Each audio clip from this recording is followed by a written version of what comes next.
Aujourd'hui, le premier problème des salariés, c'est pas la question de l'immigration, c'est la question des salaires. C'est de ça dont il faut parler. Il faut aussi parler de l'emploi, des fermetures d'usines qui continuent et arrêter de faire croire que la première préoccupation des Français, ça serait l'immigration.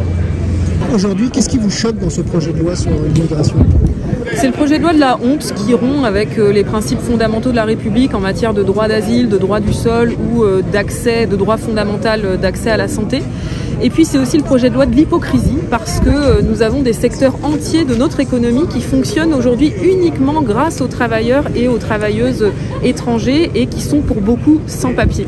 Le problème, c'est que le projet de loi ne répond pas à cette problématique puisque la notion de métier en tension est trop limitative, notamment dans le temps. Qu'est-ce qu'on fait si au bout de 3 ans le métier n'est plus en tension? Est-ce que ça veut dire que celui qui pendant 3 ans aura dépensé toute son énergie pour faire des boulots très pénibles, est-ce qu'on va le renvoyer chez lui? Non, ça n'est pas juste. Les travailleurs ne sont pas des marchandises, ils ont des droits et donc on a le droit, quand on est travailleur ou travailleuse, d'avoir sa famille auprès de soi, d'avoir accès à la santé, d'avoir accès à l'école et de pouvoir se projeter au moyen long terme.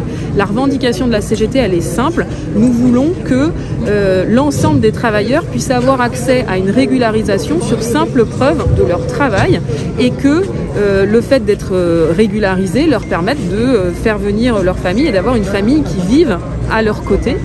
Aujourd'hui, ça n'est pas le cas. C'est la raison pour laquelle nous avons été obligés d'organiser une grande grève de 650 travailleurs sans papier qui vont arriver là tout de suite pour obtenir des régularisations.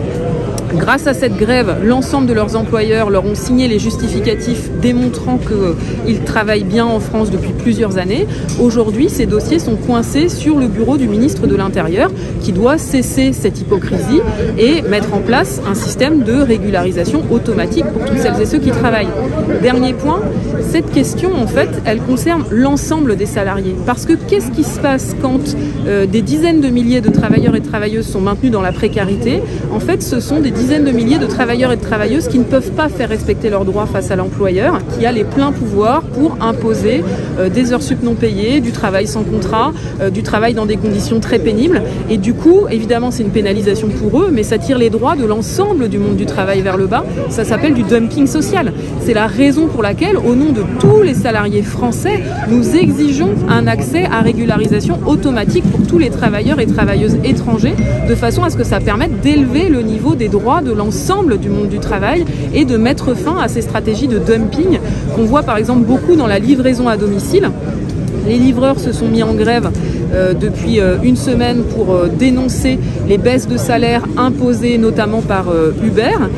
Qui sont les livreurs? Essentiellement des personnes de nationalité étrangère, pour beaucoup sans papier, qui n'ont d'autres moyens que de travailler dans des conditions scandaleuses avec un salaire ridicule et aucune protection parce qu'ils ne sont même pas reconnus comme salariés. Bonjour à toutes et tous. Alors on a une délégation de 400 grévistes sans papier de la CGT qui essayent de nous rejoindre mais qui sont empêchés par les forces de l'ordre de venir jusqu'ici. Le petit message à la préfecture si vous m'entendez. Merci de leur ouvrir le passage pour qu'ils puissent nous rejoindre. Alors, la manifestation a finalement été autorisée malgré une interdiction. Oui, en plus, mais là, en plus, ils viennent rejoindre un rassemblement. Bon, après, il se trouve qu'ils se déplacent en groupe, ils sont 400, hein, parce qu'à la CGT, on joue collectif.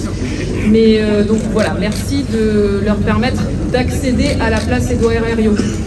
Aujourd'hui, on est rassemblés pour dénoncer le projet de loi de la honte qui remet en cause les principes fondamentaux de notre République en matière de droit du sol, en matière de droit d'asile, en matière de droit d'accès à la santé. Un projet de la honte parce qu'il déroule un tapis rouge sur toutes les thèses du Rassemblement national en légitimant ces thèses. On a bien vu ce qui se passe quand on organise le débat public de cette manière-là. C'est ce qui s'est passé aux Pays-Bas, où pendant des années, le gouvernement a été pris comme modèle par un certain nombre de partis, disant « Regardez, c'est très bien ce qu'ils font en matière d'immigration parce que c'est un des pays qui a la législation la plus stricte d'Europe en matière d'immigration. » Eh bien, le résultat, c'est quoi? C'est qu'aux élections, les électeurs hollandais ont mis en tête l'extrême droite parce qu'on préfère toujours l'original à la copie. Donc, message à Gérald Darmanin et à Emmanuel Macron, il faut cesser d'agiter les thèses de l'extrême droite et du Rassemblement national. Il faut revenir sur le terrain républicain, faute de quoi vous êtes en train d'organiser un boulevard au Rassemblement national. Aujourd'hui, on est rassemblés aussi pour dénoncer le projet de loi de l'hypocrisie. Hypocrisie pourquoi? Parce qu'on le sait, en France, la France ne pourrait pas tourner sans les travailleurs et travailleuses étrangers, sans les travailleurs et travailleuses étrangers. Ce sont les aides à domicile, ce sont les cuistots, ce sont celles et ceux qui font l'accueil, le service dans les hôtels, celles et ceux qui font le ménage, les travailleurs dans le secteur de la construction, les livreurs à vélo, etc.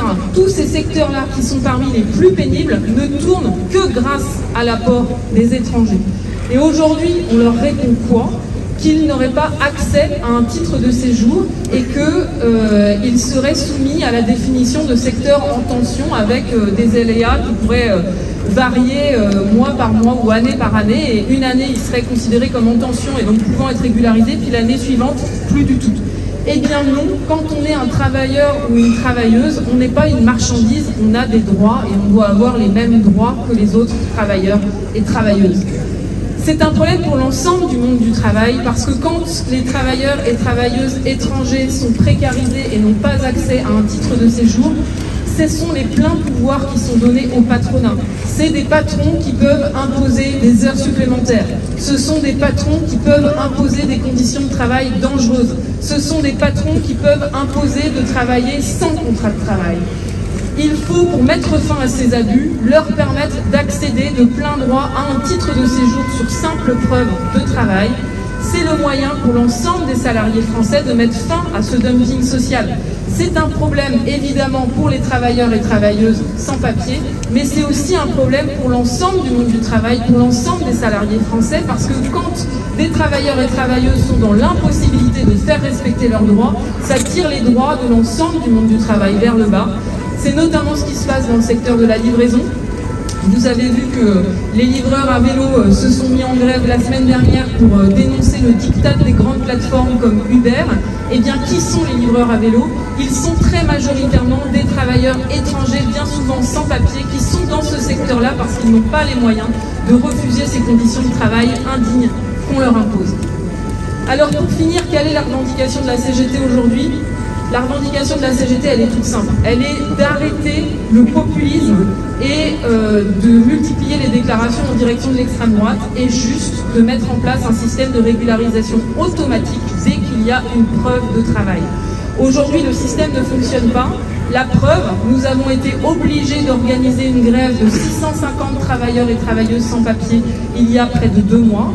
Grâce à leur grève, ils ont obtenu la reconnaissance par tous leurs employeurs du fait qu'ils travaillent bien depuis plusieurs années en France, mais aujourd'hui leurs dossiers sont toujours bloqués sur le bureau du ministre de l'Intérieur qui refuse de les régulariser.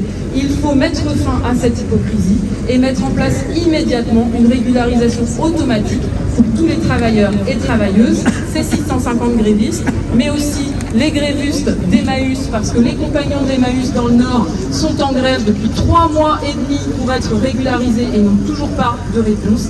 Et puis il faut systématiser les régularisations parce que nous n'avons pas que ça à faire d'organiser des grèves tout simplement pour avoir des papiers. Ce que veulent ces travailleurs et travailleuses, c'est l'égalité des droits et c'est pouvoir faire grève, par exemple pour obtenir des augmentations de salaire ou la fin de la pénibilité au travail.